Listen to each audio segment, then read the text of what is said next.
اس لیے کہ اگر انسان کو آزادی مل جائے مگر آزادی کا سلیقہ نہ ملے، بھائی آزادی تو مل جائے لیکن رہن سہن کے طور طریقے نہ ملے تو وہ آدمی جانوروں سے بدتر ہو جاتا ہے، آزاد ہو کر بھی قید ہے۔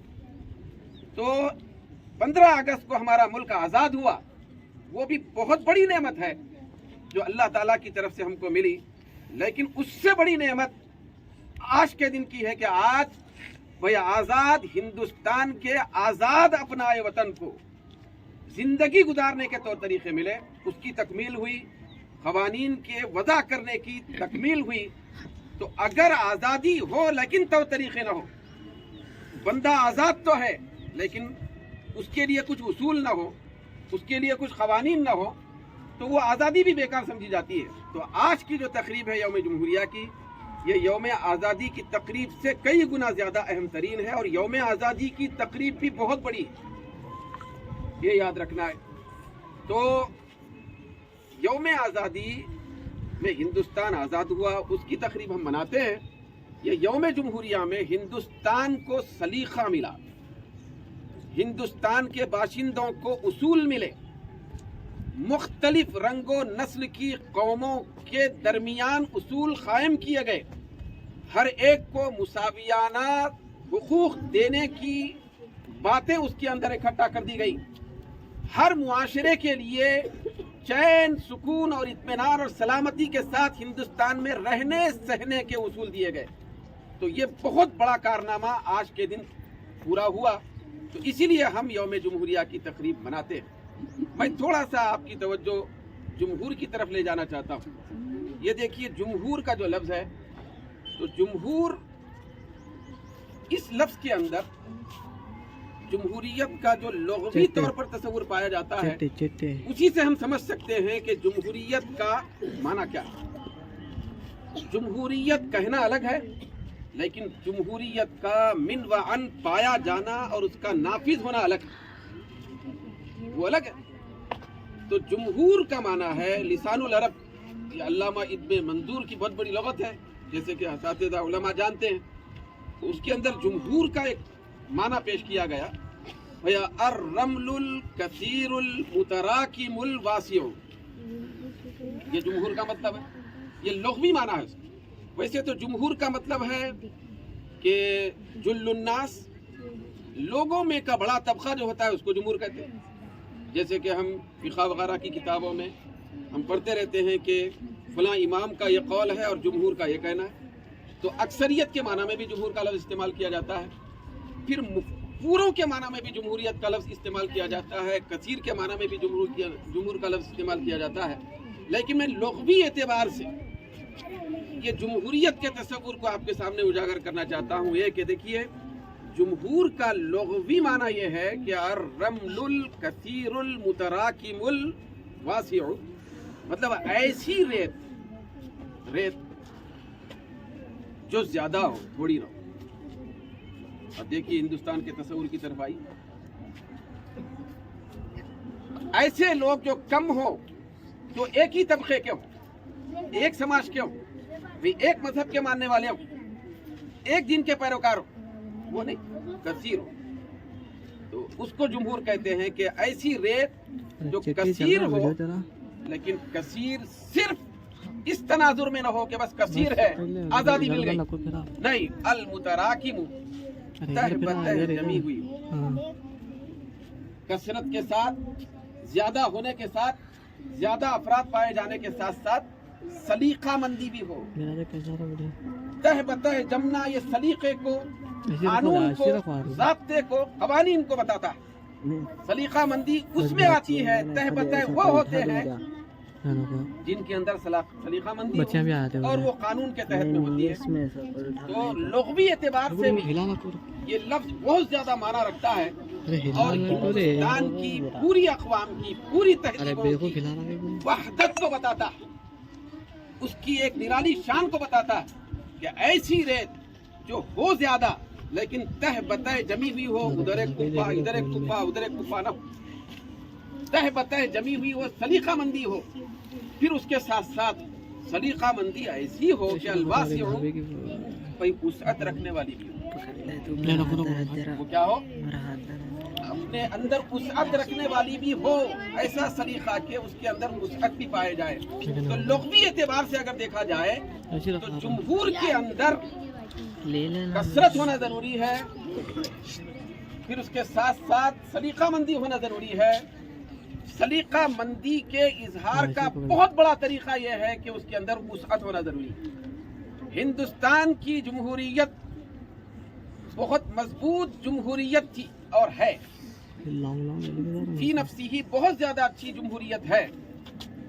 ایسی جمہوریت ہے کہ یہاں مختلف قسم کے رنگ و نسل سے تعلق رکھنے والی قومیں بستی ہیں، ہزاروں قومیں ہیں، ہزاروں افراد ہیں، ہزاروں خاندان ہیں، ہر ایک کی تہذیب الگ ہے، ریاستی طور پر بھی ہر ایک کا طور طریقہ الگ ہے، غذا الگ ہے، کھانا پینا الگ ہے، رہن سہن الگ ہے، لیکن اس اعتبار سے سب کے اندر وحدت پائی جاتی ہے کہ سب ہندوستانی۔ جمہوریت دراصل کثرت میں وحدت کے تصور کو پیش کرنے کا لفظ، کثرت تو ہو لیکن پھر وحدت۔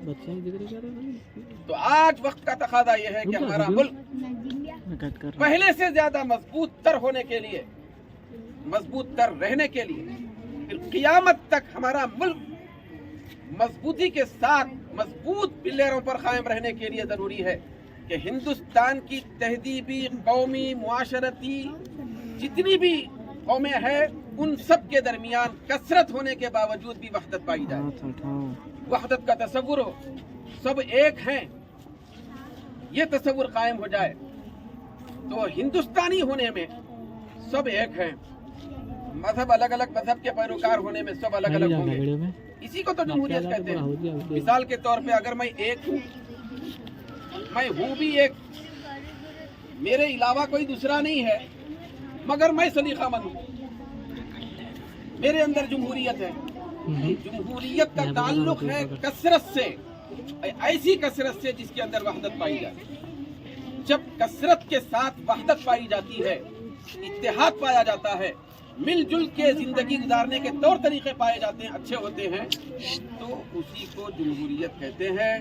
برادران ہو، چاہے سکھ برادری سے تعلق رکھنے والے ہوں، چاہے عیسائی برادری سے تعلق رکھنے والے ہوں، یا دوسرے اور برادریوں سے تعلق رکھنے والے لوگ ہوں، سب کثرت تو ہے، لیکن ایک ایسا گلدستہ ہم کو ترتیب دینا ضروری ہے اور بنانا ضروری ہے، اور قیامت تک، صبح قیامت تک یہ گلدستہ ہرا بھرا رکھنا ضروری ہے کہ اس کثرت کے اندر انشاءاللہ تعالی قیامت تک سب کی کاوشوں سے، سب کی محنتوں سے، پھر سب کی مدد سے یہ گلدستہ سجا رہے گا، ہرا رہے گا، کثرت میں وحدت کا تصور قائم رہے گا، کثرت میں وحدت کا تصور قائم رہے گا۔ تو یہ جو جمہور کا تصور ہے یا جمہوریت کا تصور ہے، یہ دراصل اسلام کی دین ہے۔ جمہور کے اندر کئی معنی مطلب ہے۔ اب جمہور کا جمہوریت کا جب لفظ ہم سنتے ہیں یا کہتے ہیں، اس کے اندر صرف ایک تصور اور ایک معنی ہمارے ذہن میں آتا ہے،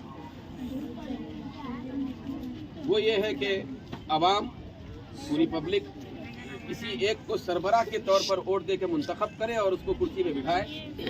بھئی عوام منتخب کر کے چن کے جو بٹھائے اس کو جمہوریت کہتے ہیں؟ نہیں، یہ بھی جمہوریت کا ایک حصہ ہے، لیکن جمہوریت ایک وسیع المعنی لفظ ہے، اس کے اندر ایک دوسرے کے حقوق کی پاسداری کا تصور بھی ہے، پھر اس کے اندر چھوٹے بڑوں کے درمیان میں محبت اور الفت قائم ہونے کا تصور بھی ہے، بھئی اس کے اندر ایک دوسرے کی ضرورتوں کو پورا کرنے کا تصور بھی ہے، پھر اس کے اندر عاجزی انکساری کی کیفیت بھی ہے، پھر اس کے اندر قانون کی بالادستی کا سب سے بڑا تصور ہے۔ قانون جمہوریت کے اندر یہ مزاج مصطفیٰ کے قدموں سے ہم کو ملا ہے۔ آپ جانتے ہیں کہ حدیث شریف ہے، تقریباً ہر تفسیر میں دکھائی دیتے یہ موجود ہے کہ سرکار کی بارگاہ اقدس میں ایک یہودی اور ایک ظاہری طور پر مسلمان دونوں مل کے آئے تھے۔ وہ اگرچہ منافق تھا ہوگا لیکن کلمہ پڑھنے والا تھا نا، وہ تو مسلمان سمجھا جاتا تھا، مسلمان کے روپ میں تھا۔ دوسرا تو کٹر مخالف تھا اسلام کا، یہودی، وہ تو سرکار اقدس صلی اللہ علیہ وسلم کو استغفر اللہ گالیاں دینے والا تھا۔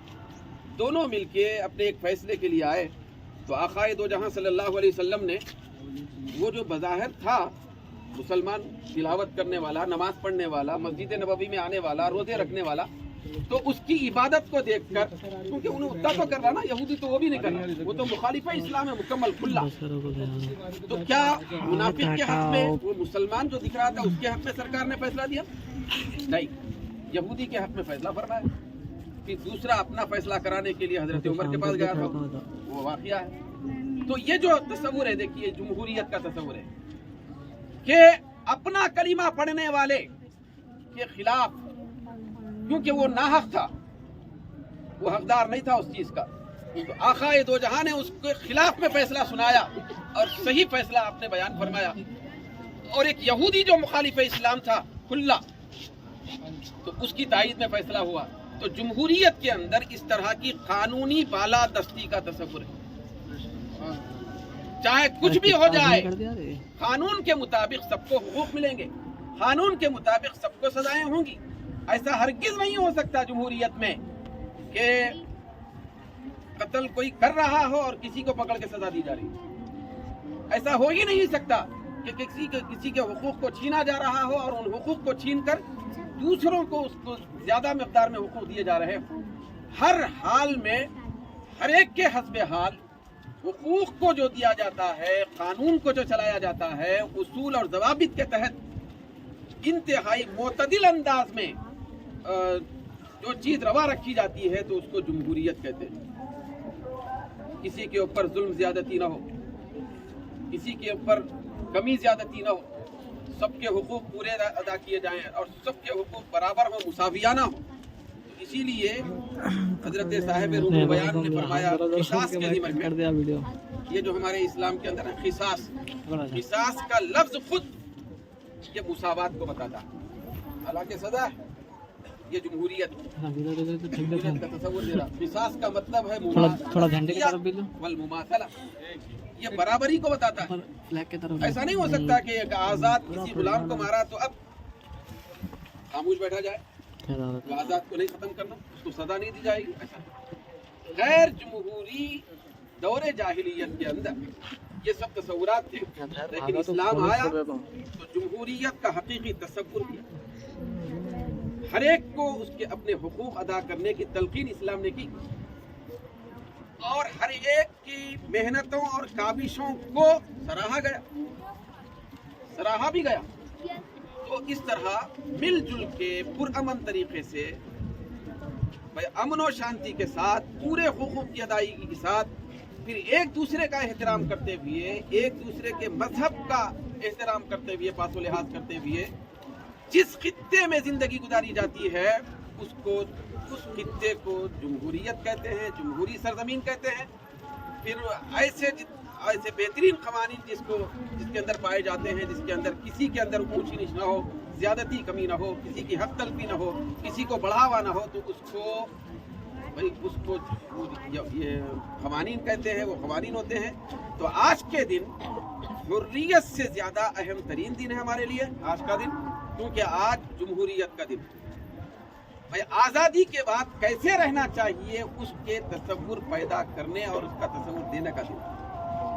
تو آج کا دن ہمارے لیے بڑا قیمتی ہے کہ ہم جمہوریت کا دن منا رہے ہیں، اس کا جشن منا رہے ہیں. انشاءاللہ تعالیٰ صبح قیامت تک مناتے رہیں گے، پھر شانہ بشانہ مسلمان بھی اس میں حصہ لیتے رہیں گے، چھوڑتے رہیں گے. اللہ تبارک و تعالیٰ ہمارے ملک کو دشمنوں کی دشمنی سے بچائے، ہمارے ملک کو بد نگاہی، بد نظری سے بچائے، ہمارے ملک کو پہلے سے زیادہ توانا اور طاقتور فرمائے، ہمارے ملک کی سرحدوں کی اللہ رب العزت مکمل حفاظت فرمائے، ہمارے ملک کے افواج کی مدد فرمائے. ہم سب کو مل جل کر بہترین گلدستے کے روپ میں زندگی گزارنے کی توفیق عطا فرمائے.